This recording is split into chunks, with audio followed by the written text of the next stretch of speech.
Geoff Keighley is the most interesting man in gaming. This man can bring us Nicolas Cage and more Spider-Man, but he also got us this Twisted Metal teaser and Fae Farm. Mortal Kombat was great, and Prince of Persia was real. But why does Party Animals keep coming back? Overall though, I feel like we ended this on a weird note. I want to talk about that. Here's everything from Summer Game Fest 2023. It was great, until it wasn't.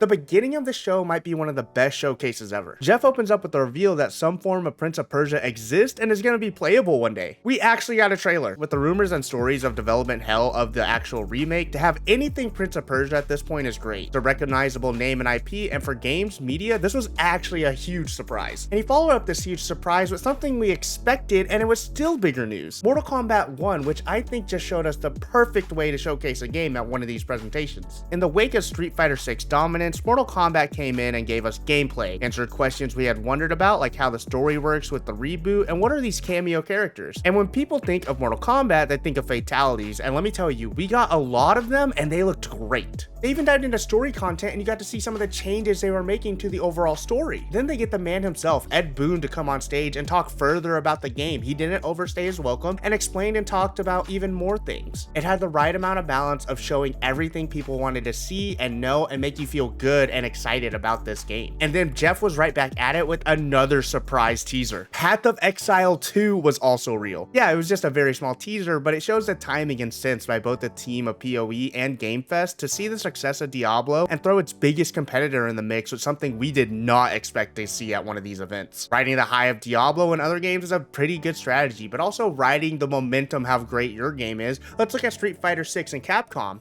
Street Fighter 6 is doing great, so what are they doing? They're taking their next game, Exoprimal, and collabing with them. For a game that probably doesn't get as much hype in the news, this is a perfect way to get it on the eyes of gamers, and it was a really cool trailer to boot. I honestly thought it was a Transformers, Beast Wars, Cybertron thing, but let's get back to Transformers later. This whole show felt smart.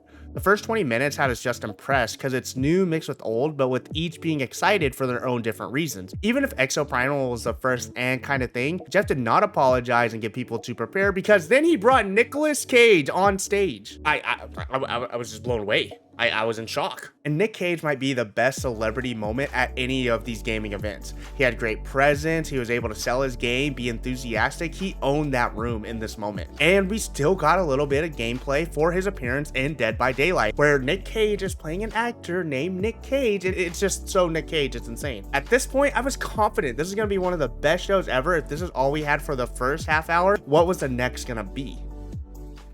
So with these showcases, an important aspect is always the pacing. Look, if any showcase comes in and every single announcement is like an 8 out of 10, 10 out of 10, I'd be shocked. There's no way that happens. I understand there has to be smaller games, smaller devs. It's good. Get more eyes on the game. You got to market them somehow, and it helps you kind of space out your games. You got to like sandwich in like really good game here. In the middle are these kind of not for everyone games, and then really big announcement here that most people will recognize. You don't want people to just keep saying, that's cool.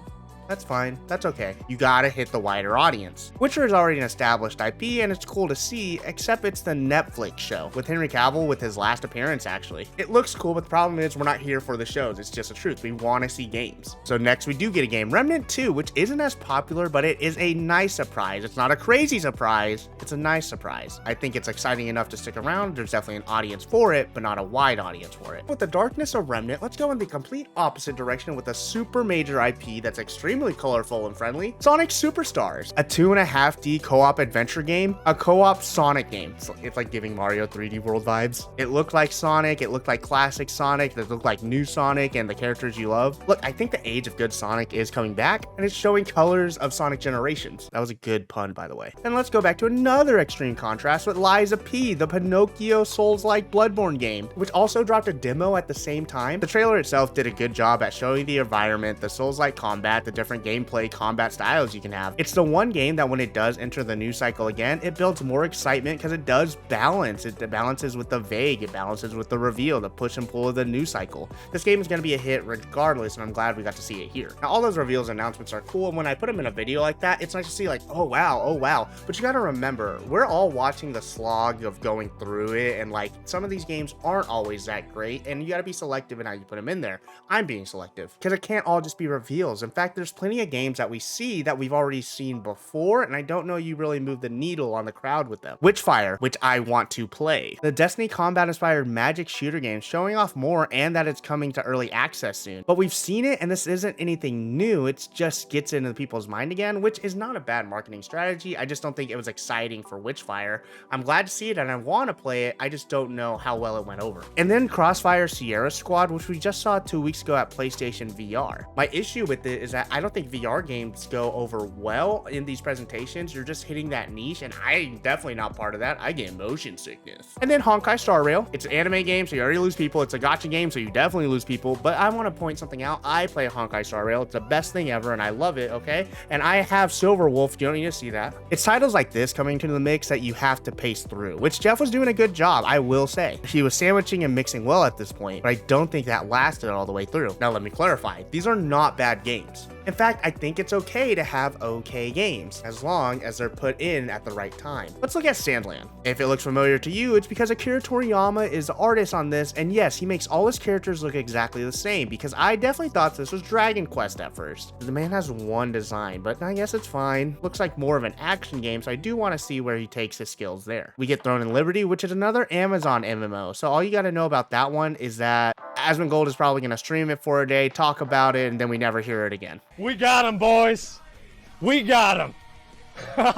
Dying Light 2 is getting an update if you still want to play Dying Light. Crash Bandicoot Rumble got more gameplay. At this point, I think the only people that play Crash Bandicoot games are people that just love Crash Bandicoot and are over the age of like 42. You get the idea. You can say neat, that's cool, that's okay to a lot of these games, but if you keep stringing them together, eventually you start getting people snoozing and you start to lose them, and so you really got to reel them back in at some point. So how did Geoff do it? He brought in Sam Lake, and we got our next look at Alan Wake 2, and he got a little bit more into the story, how it's 50-50, swap between the characters, and play it how you want to between the characters. Alan Wake lives in a good spot. We can't have too much Alan Wake. So I think this was exciting for people that even heard about it, and I think they're definitely interested now, and people that wanted more Alan Wake definitely got more Alan Wake, more than we got a couple weeks ago. Yeah, I mean, at this point, almost about an hour in, it was for sure an easy dub.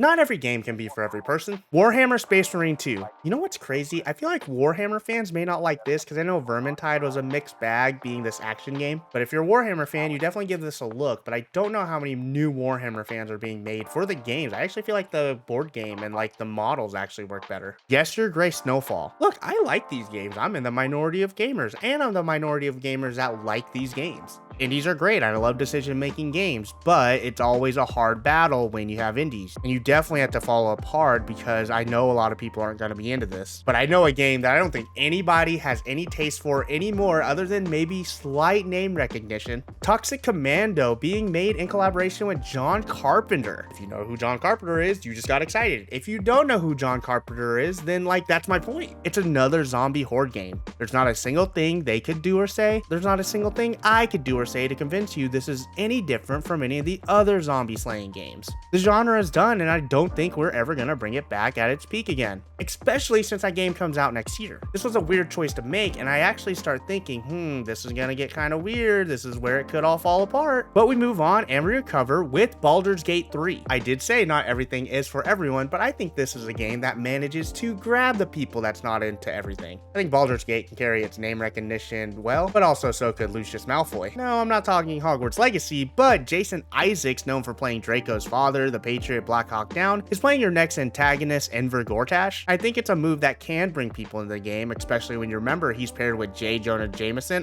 J.K. Simmons. With the release of the D&D movie, this whole space of making your classic RPG experiences into blockbuster and mainstream titles, this could be a fun move for the genre, and I think this was a fun decision. Now you're really bringing people in. I said they could have been brought in by Baldur's, but what really brings every gamer win more Spider-Man. We got a release date, we got cover art. We just saw this 2 weeks ago, but the fact that we got more info and slightly more story, it's impressive that they got us even more information, didn't spend too much time. I think it's one of the bigger highlights of the show because it's Spider-Man. You can throw out the Toxic Commandos, the Yes Your Grace, but when you follow it up with Baldur's Gate and Spider-Man, that's a great decision. But after this, I don't know if we're gonna reach that level of excitement again.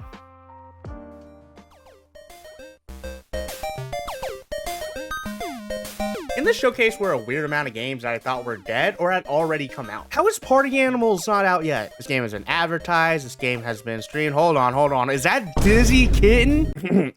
Take back all negative comments about Party Animals and this showcase. I'll tell you right now, Dizzy Kitten isn't even my favorite appearance on this show. But really, when is this game happening? If I told anyone that has spent any time on Twitch that Party Animals isn't out, they'd be shocked. Remember that Pokemon game with guns? Power World is still going to try to happen. They have enough confidence in themselves to say that they're going into early access this January, which at that point, my question will be, will it ever leave early access? I'll be impressed when this does release. I won't be shocked if it never releases. I will say I'm excited to see Curlia, Heatran, and Salamence actually come into a game with guns. God, if I never see Immortals of Aveum ever again, it'll be too soon. It appears everywhere, and I'm 100% biased, but I just don't care about it. It doesn't look super inspired, it just looks generic. Hold on, except for the grappling hook magic. Grappling hooks are always good. I won't let them trick me, but big robots. No, I gotta be strong, Big robots cannot convince me to buy a game. Optimus Prime's in Fortnite? Yeah, there was Fortnite and showcasing more of Unreal Engine editor for Fortnite. And gosh, I hate Ben Brode. No, I just kind of hate Marvel Snap sometimes. Please do not come on stage for Marvel Snap unless it's to announce our nerf to Galactus. See, with this one, I actually don't know if anybody watched it. It's like, you know what? Now it's my turn to play Marvel Snap. He explained that now they're bringing in a new game mode, but if you're not playing the core game mode, I don't know if a new game mode excites you if you're not playing, and everybody that plays Marvel Snap is already in the know of the new game mode. Also, Black Desert Online got an expansion. The only people excited were half of the Black Desert fans that are still playing, and the rest are just hostages or are mad there's still more and they can't quit yet. And yes, Call of Duty makes an appearance with Tim the Tatman. It's these sections I think that can be divisive among the community because yeah, it's exciting to see updates, but sometimes though it feels like it's wasted time to devote part of your showcase to stuff they can just release a trailer of on their own and get probably the same amount of viewership. People come for new stuff, they don't come for Call of Duty. They actually probably hate that. At least out of all these things that we already knew, Final Fantasy Ever Crisis gave us something that seemed better and seemed different, but Final Fantasy's presence was felt all throughout the showcase actually, and with 16 on the rise, you start to wonder how much Final Fantasy is there. But it's the fact that we're not done with Final Fantasy might actually be why I have a sour taste in my mouth.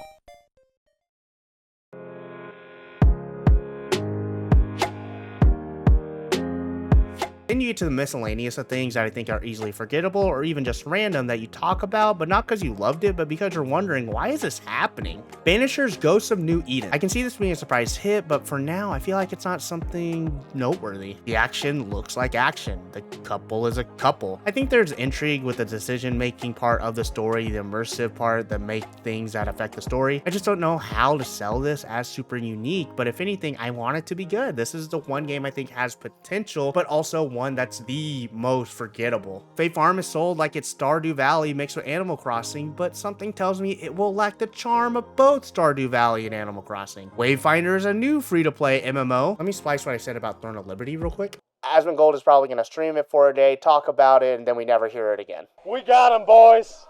We got him. It is going to be free to play, which also makes you wonder, ooh, is this going to have too many microtransactions now? And after that, the art style I think is just too generic for a general action cartoony game, and I think that's a hurdle that it's going to have to fight in the beginning anyway. King Arthur Legends Rise is a mobile game. Based on the title and that it's a mobile game, I don't know if we will ever hear about this again. Under the Waves is a scary Subnautica. It's an underwater kind of submarine game. Kind of cool exploration, but it has some horror vibes. Personally, my Thalassophobia could never. See what I'm getting at? This is the miscellaneous, and it's just kind of like, what are we watching? Warhaven is a 16 vs 16 medieval combat game that is not for honor, but honestly, it was about time. We finally have a game in the genre to challenge it and to grow it, but it is a free-to-play game, so this could be interesting and cool, or it'll be obscure because, you know, microtransaction, free-to-play, blah, blah, blah, blah. There's no argument for me to make here. Swanga is going to be an SEO nightmare because I can barely say it, and I didn't know how to spell it. It didn't look bad, but this one was towards the end of the show where you're expecting something big, right? So you don't really give this time of day. You're already kind of thinking of other things. It's an indie game, so you're already kind of clocked out if you don't really care about indies. I just don't think this one stood out as much as others. Now, two things do stand out, but because I think they're so random and weird, and they're both car related. Porsche is celebrating their 75th anniversary. Now, everyone, that is very pertinent to the showcase, I promise. It's related to Xbox, but no, it's not related to Forza. They're giving away Porsche controllers and Xboxes. And I'll say this, I hate the design of these things, but they might have dropped a big bag to appear at this show, so who can say no? The other car thing was Twisted Metal, but it did not feature cars, even though that's what the game is about, but this is about the show. But we still didn't see car stuff. You know, earlier we had Ed Boon and Nick Cage. Well, now we have Will Arnett on Zoom.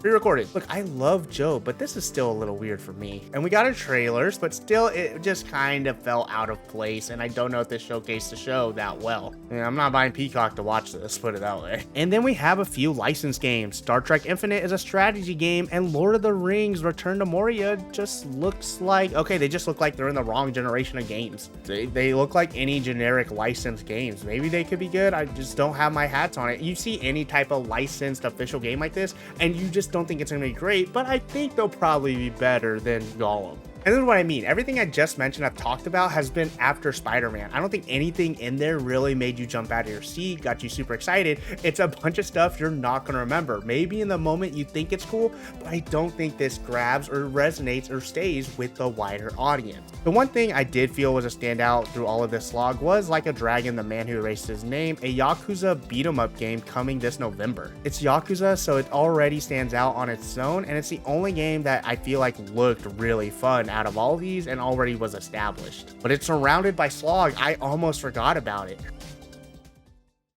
And then Geoff teased Final Fantasy and everybody was actually interested, and it ended up being a DoorDash ad where they're collaborating with Taco Bell to win a collector's edition. Now, speaking of Final Fantasy, no.